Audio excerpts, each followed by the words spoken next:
शिव महापुराण, यहां तक विष्णु पुराण कहती है, स्कंद पुराण वर्णन करती है, कार्तिक खंड वर्णन करता है कि तुलसी का क्यारा गोल है, चौकोर है, षडाकार का है। उसका भी प्रमाण हमारे शास्त्रों में लिखा हुआ है कि अगर तुलसी का कुंड गोल है तो वो ऐश्वर्य प्राप्त करता है, तुलसी का कुंड चौकोर है तो वो वंश की वृद्धि करता है, तुलसी का कुंडा अगर षडाकृति का है, 6 फलक वाला है, तो वो घर में संपदा की वृद्धि करता है। ये तुलसी के कुंड का भी प्रमाण हमारे यहां शास्त्रों में लिखा हुआ है कि कुंडा कैसा होना चाहिए।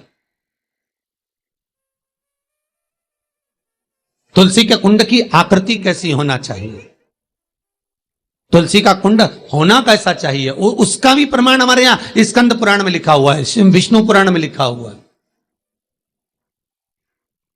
कि आपको क्या किस रूप में चाहिए। पर जगत है ना, दुनिया के आगे हाथ फैलाओ, जाकर निवेदन करो, यहां वाले बाबा के पास हो या वहां वाले बाबा के पास हो या उसके पास हो या उसके पास हो या जगत के पास जाओगे, दुख पाओगे, रुपया खाएंगे, चूना लगाएंगे, धक्के मारकर निकाल देंगे, 2-4-8 दिन घुमाएंगे फिराएंगे, कल आना, परसों आना, नरसों आना, ऐसा करना वैसा करना, बस बाबा यही घुमाते रहेंगे और तुम्हारे धन का चूना लगाते रहेंगे। पर निवेदन है, इनसे बचकर शिव की शरण में जाकर भगवान शास्त्र में जो लिखा है उसके अनुसार हम क्यों ना कर्म करें जिसका फल हम पा जाएं।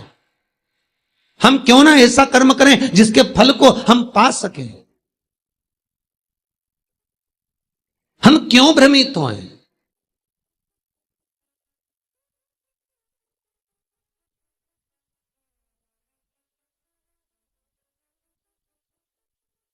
हमारे यहां तुलसी के कुंड का भी विधान है। गोल कुंडा है ऐश्वर्य देगा, चौकोर कुंडा है, आप लोग कई बार देखे होंगे किसी किसी के यहां चौकोर तुलसी का क्यारा होता है, कुंडा होता है, वो वंश बढ़ाता है। षडाकृति का है, वो धन देता है, संपदा देता है। दोष हमारा है, हम तुलसी के कुंडे के नीचे शंकर जी को रख देते हैं। क्यों? कि यहीं तुलसी जी को पानी चढ़ाएंगे, यहीं शंकर जी को चढ़ा देंगे। दोष है। तुलसी के कुंड के नीचे हम सर्प देव को रख देते हैं, नाग देवता रख देते हैं, पानी चढ़ाएंगे, पात्री रख देते हैं, नहीं, दोष।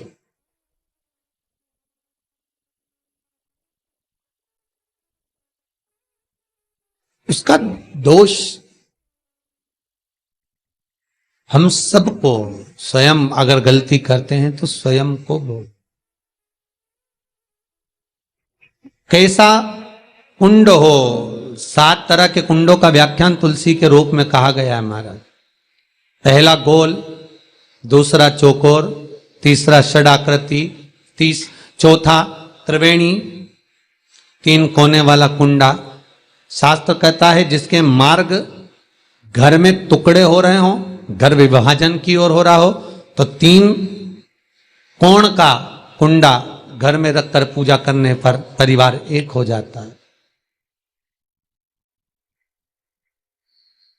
5वां, गार्डन में बिना कुंडे का, बिना कुंड का जो तुलसी का पौधा रोपित होता है, बिना कुंड के एक बगीचा जैसा बो दिया जाता है, तुलसी तुलसी उत्पन्न हो जाती है। महाराज वहां पर संपदा तो रहती है पर चिंता बहुत रहती है,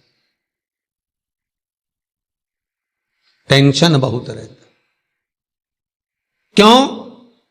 घर के दरवाजे के बाहर इतनी सारी बगीचे में तुलसा कर दी। कोई निकल कर जा रहा था, उसने थूक दिया, कोई निकल कर जा रहा था, उसने पानी डाल दिया, कोई श्वान ने, कुत्ते ने, किसी ने, बिल्ली ने गंदगी कर दी, उसका दोष आपको लगेगा। इसलिए कुंड के अंदर तुलसा का, तो वो धन तो देगा, जो तुमने बगीचे में तुलसा लगाई है, गार्डन तुलसा का करा, वो धन तो देगा, संपदा भी देगा, पर चिंता को बढ़ा देगा। 5,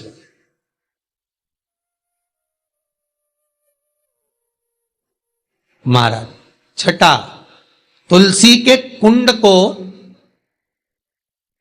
3 धार पर लटका कर रखना।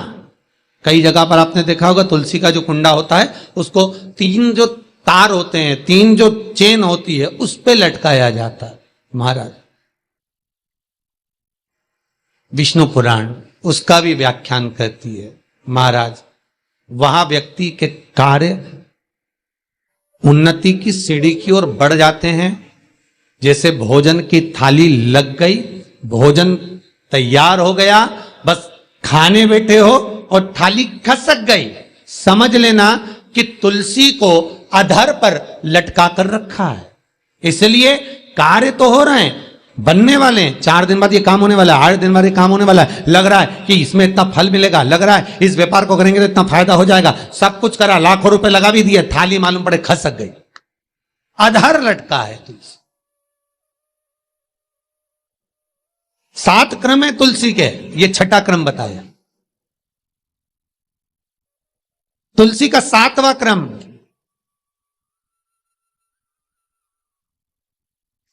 तुलसी का 7वां क्रम है महाराज,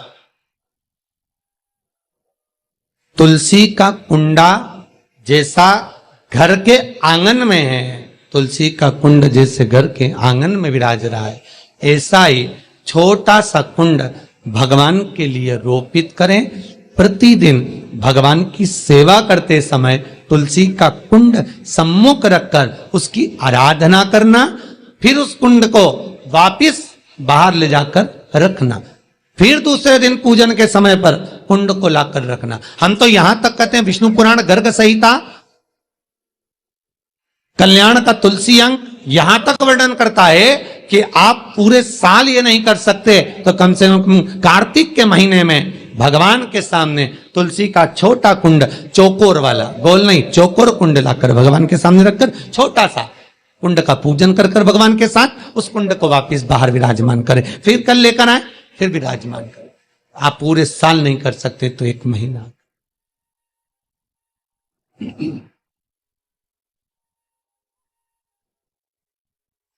उसका फल 1000 गुना प्राप्त होता है। तो किस चीज के लिए कहा गया कि तुलसी का कुंडा एक बाहर हो, एक घर के अंदर मंदिर के सामने पूजन के लिए रखा जाए, तो कहते हैं उस घर में वैभव, सत्ता, संपदा, लक्ष्मी, समृद्धि, शांति की कभी कमी नहीं, कभी कमी।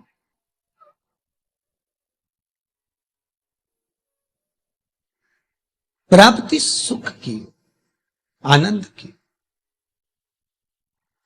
7 तरह के कुंड, 7 तरह के तुलसी के रोप का वर्णन हमारे यहां विष्णु पुराण में किया गया। 7।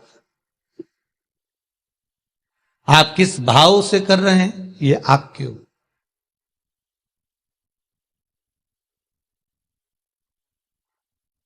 महाराज, स्त्रियों के, नारियों के जितने भी रोग होते हैं, बीमारियां होती हैं, रजोधर्म से जुड़ी हुई जो भी तकलीफें होती हैं, उसका भी व्याख्यान देवी भागवत में स्पष्ट कहा गया।